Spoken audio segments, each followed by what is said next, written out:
Welcome to the Be It Till You See It podcast, where we talk about taking messy action, knowing that perfect is boring. I'm Lesley Logan, Pilates instructor and fitness business coach.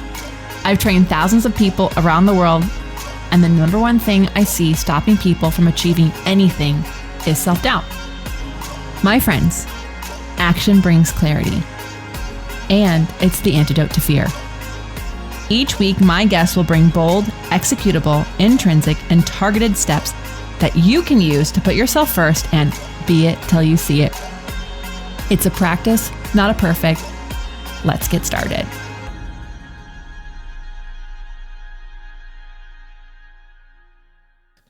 Welcome back to the Be It Till You See It interview recap, where my co-host in life, Brad, and I are going to dig into the elevating convo I had with Taylor Carr in our last episode.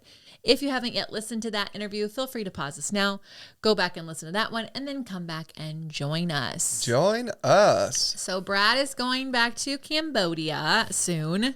Yeah, I'm really fired up. I can't wait to be back there. And now that things are settling down with all the travel requirements and all the stuff, plus being vaccinated, basically I get to go fix everything that the jungle has destroyed over the past 2 years. I know. I am so jealous and also not, because I want to go so bad.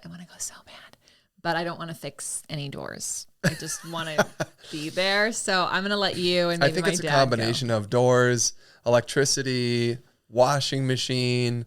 What has really gone incredibly well in the past 2 years is we have an incredible building manager who loves gardening. I know. Loves it. It's freaking beautiful. And she has turned our property into a jungle all on its own. And she was just showing us around. I know. And it was like, what?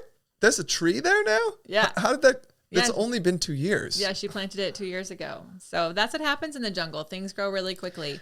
Pretty cool. The ear flapping you are hearing is that one was Gaia. And Bayonne did an ear flap. Yeah. And he also, followed. Oh, we have to put his bed down. That's what's going on here.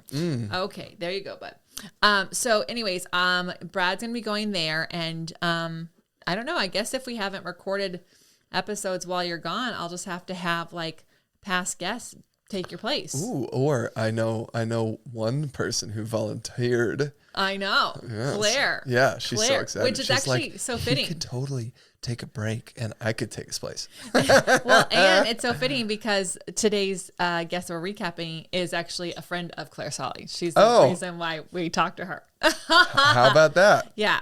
So anyways, well, Brad's gonna do that, and then we'll hopefully be back to tell you about some amazing retreats we're gonna have in Cambodia soon. Yeah, Fingers we're planning crossed. one towards the end of this year, so stay tuned. If you're interested in more info on that, go to onlinepilatesclasses.com/retreats, and you will be sent to the wait list. Wonderful. Did we have an audience question this week? We totally did, which is really a great question. Somebody DM'd saying, I'm working on knowing my mission. Is there a specific episode on the Be It Pod covering this subject? If so, which one? If not, would you please record one? Well, luckily, we have some episodes that are going to be really great. And again, just dogs are doing things. They were sleeping until we hit record. And then, of course, they are like, oh, we should make noise in all the rooms. So anyways, here are the episodes for you who is wanting to know about your mission. Sandra Chuma, episode 17. Yeah, she talked about how do you know if you've been chasing the wrong thing. Mm-hmm.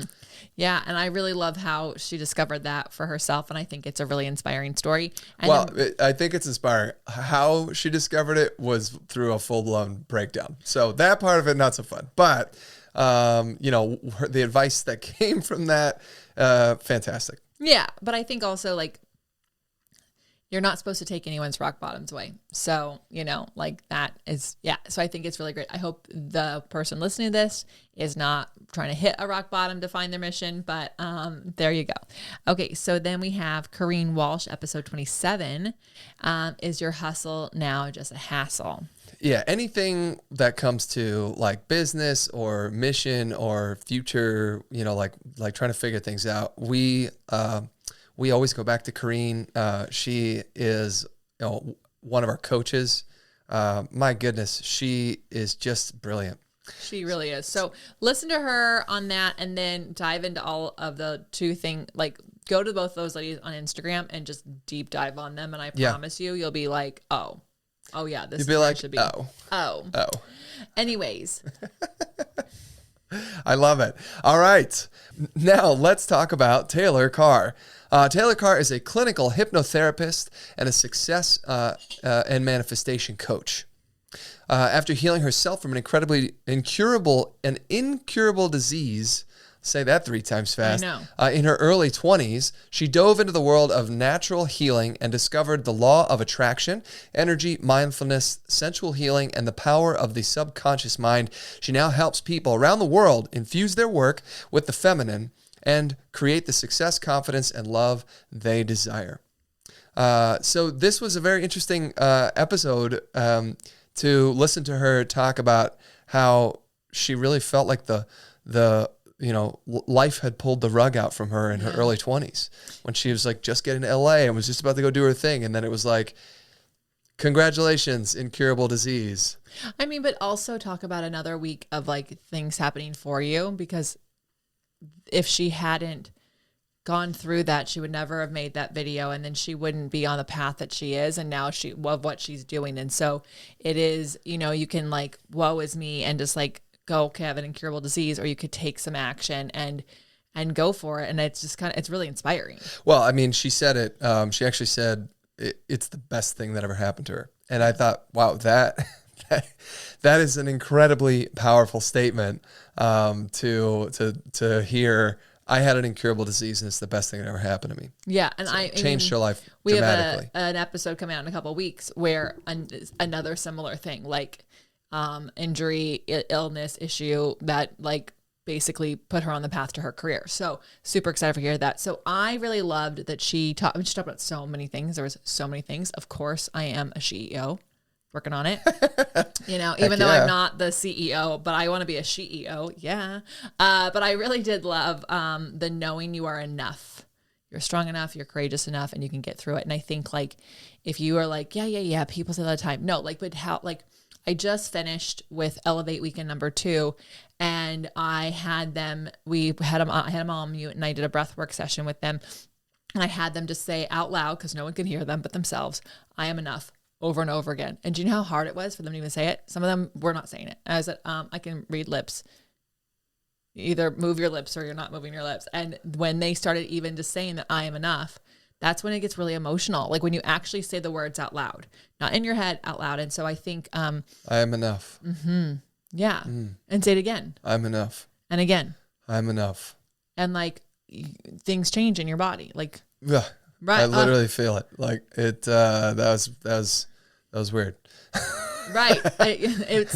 It's like all of a sudden and now you can't unfeel that, and you can't unknow that. You can pretend, and then that's when things out of alignment. It's very vulnerable. Yeah, I know. So, but that's like, hello, Saint Brene, vulnerability is the way. Like, so I just, I really love that she brought that up, because I think if even, and nothing else resonated with in her interview with you, like just trying each day to just tell yourself you are enough and remember that, you're going to be unstoppable. I think that's where the lipstick on the mirror kind of thing comes into play, when you wake up in the morning and it's written right there, you literally cannot avoid it. You can't unsee that.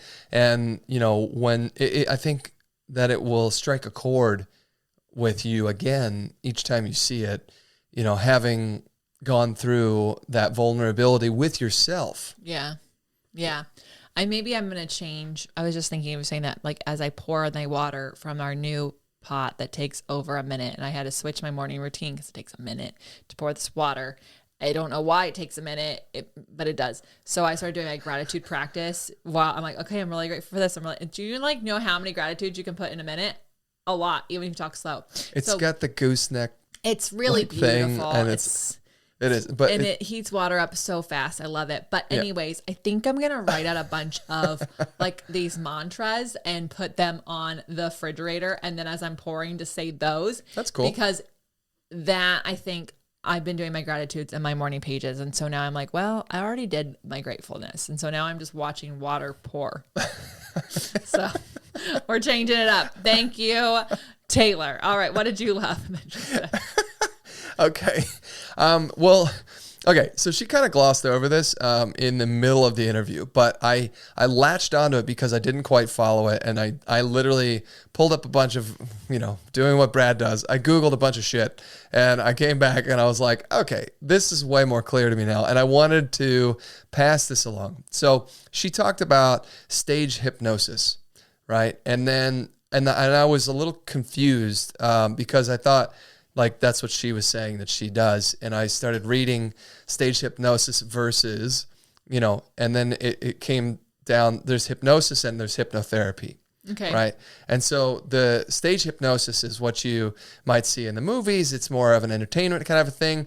And I copied all this down here because I'm not an authority on the subject. So according to hypnotic.com, a stage hypnotist aims to put on a show for the volunteers and audience to have fun, have a fun, entertaining time. And stage hypnotists give suggestions that only last for the duration of the show, and then they are removed after the volunteers are awakened at the end, right? As opposed to what Taylor Carr does and what she is. She's actually a clinical hypnotherapist, and so it's a similar methodology, but it's got a completely different end game. It's a completely different purpose, right? A hypnotherapist gives suggestions that are intended to remain beyond the session, hypnotic suggestions. This is, again, according to hypnotic.com, in order that the client experiences long-term change in various aspects of his or her life. And as Taylor actually put it, hypnotherapy aims to take long-term effects. It takes roughly 20 minutes or so to get into the wavelength right before you sleep. You feel really safe. And this is where when your subconscious mind is actually able to come forward and really absorb. The line, she says, is at that point that the line between the conscious and the subconscious dissolves. And then what she does, when you are in that state as her client, all the conversations that the two of you had discussed about the things that you're struggling with or that you want to feel, she is then basically telling your subconscious those things, which are kind of like what we just did. I am enough. Yeah. I am enough. Right. But the point is to do it when you're in that phase between conscious and subconscious, so that you're speaking directly to your subconscious and it can be absorbed. Right. So she then regurgitates the words back into their subconscious mind that they've told her that they want to feel. That is, I really am grateful. This is our second hypnotherapist we've had on, and now I feel like I understand. Now I feel like I understand hypnotherapy even more. And I mean, it does make me think of like The Office. Not The Office. What's the movie called? The Case of Mondays. Is it also The Office? I have no idea. Everyone listening knows, but like he was put into hypnosis and the guy was like, telling him like all these amazing things to remember. And then the hypnotherapist had a heart attack and died and like left him in that state. He like slept for like days.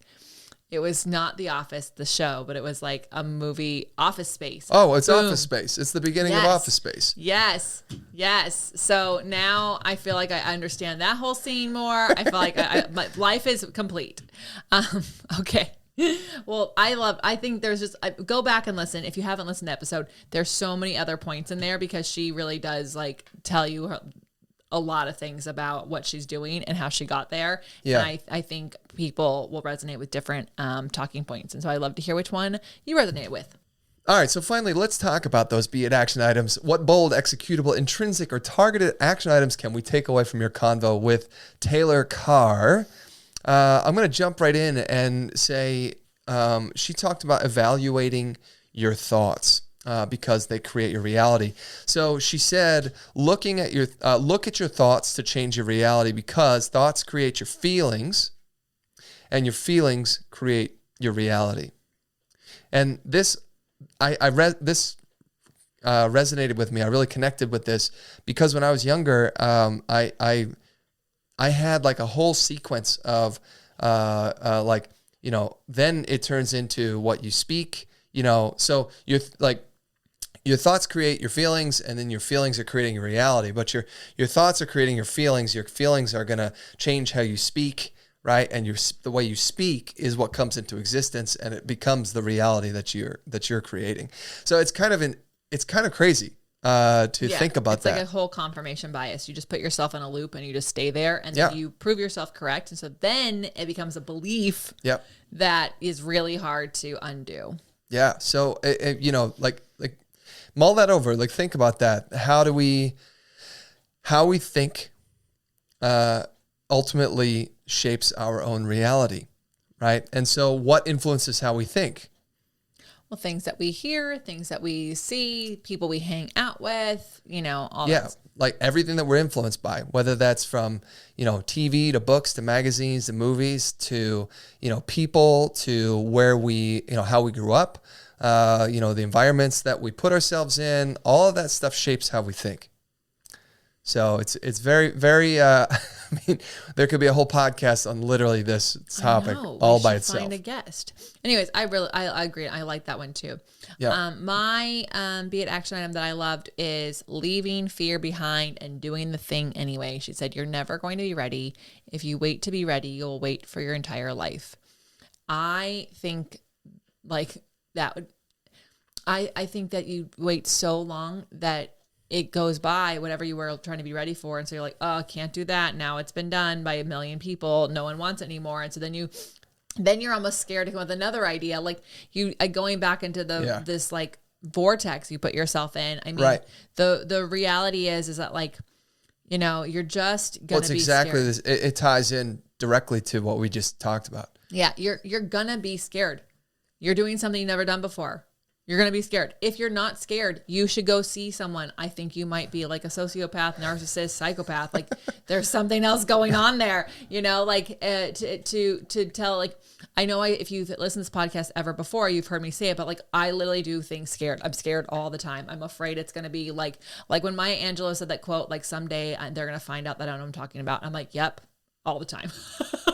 And I'm like, if Maya Angelou was afraid of being found out, then like, y'all, like she was one of the most confident, powerful, like women in the world, right? So I think we just need to get over the fact that you're just not going to feel ready and you're going to be scared and like, okay, but how, like, what is something you can do to get over that and practice doing that? Because everything you want is on the other side of fear. Remember that guy, Michael Goodman, I think we talked to years ago, and he talked about the 5 fears. We were in that one coaching group with Lori and Chris, and he came on, he talked about the 5 fears, and I think you even had said, like, I don't think I'm afraid of anything. And I think, like, he figured out, like, you were. And, like, because we all have it. But he said, literally think of fear as, like, a wall. And on the other side of that wall is everything you want. And all you have to do is face the fear, and you can climb the wall. And you get to the thing. But, like, we're, like, just sitting there on this side of the wall, like, hanging out with our fear instead of having the thing that we want to have on the other side of the wall. So you have to climb the wall. And then, so I think like, please, please, please, whatever you're afraid of doing, like just do it. What's the worst case scenario? Probably that no one even knows you did it. Probably I mean, like just give it a try and see what happens. As long as you're not going to die, you're going to be here another day to try again. Yeah. That's really a really positive pep talk. You're not going to be dead, so you can still. So you might as well just try. Might as well try it. Like you're not going to die. You're not going to die. You know. And then do it again because you didn't die. Well, they get it. They get it. Yeah. I have 100% like no recollection of that conversation with that guy. I don't even know who that guys, is. I'm looking at him and I like kept telling the story thinking that it would come. No. I was in Australia in a hotel room. You were in LA, and I'm going to pull up my notes because I took all of these notes. He had the 5 fears. There's 5 fears you're scared of Fear of rejection, fear of success, fear of responsibility, fear of failure, fear of loss. And like, I'm impressed you just rattled those up. I share them all the time. Every single fear you have falls under one of those categories. You know what? Let's reach out to Michael Goodman and say, hey, remember like 3 years ago when you gave a free talk in another group? We want to have you back for a free talk on these things. Yeah. All right. Well, someone on the team Michael needs Goodman. to find Michael Goodman. I'm sure that's a very common name. We'll get on it. Anyway, I'm Lesley Logan. And I'm Brad Crowell. Thank you so much for joining us today. We're so grateful you're here. How are you going to use these tips in your life? Let us know by sending us a DM on the pod on Instagram. Tag us, tag Taylor Carr, text us to a friend. And until next time, be it till you see it. Bye for now. That's all I got for this episode of the Be It Till You See It podcast. One thing that would help both myself and future listeners is for you to rate the show and leave a review. And follow or subscribe for free wherever you listen to your podcast. Also, make sure to introduce yourself over at the Be It Pod on Instagram. I would love to know more about you. Share this episode with whoever you think needs to hear it. Help us and others be it till you see it.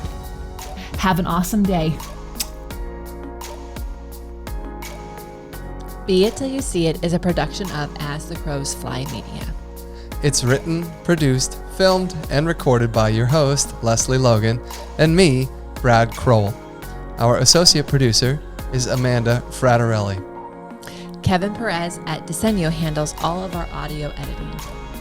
Our theme music is by Ali at Apex Production Music, and our branding by designer and artist Gianfranco Cioffi. Special thanks to our designer Jaira Mandal for creating all of our visuals, which you can't see because this is a podcast, and our digital producer Jay Perdoso for editing all the video each week so you can.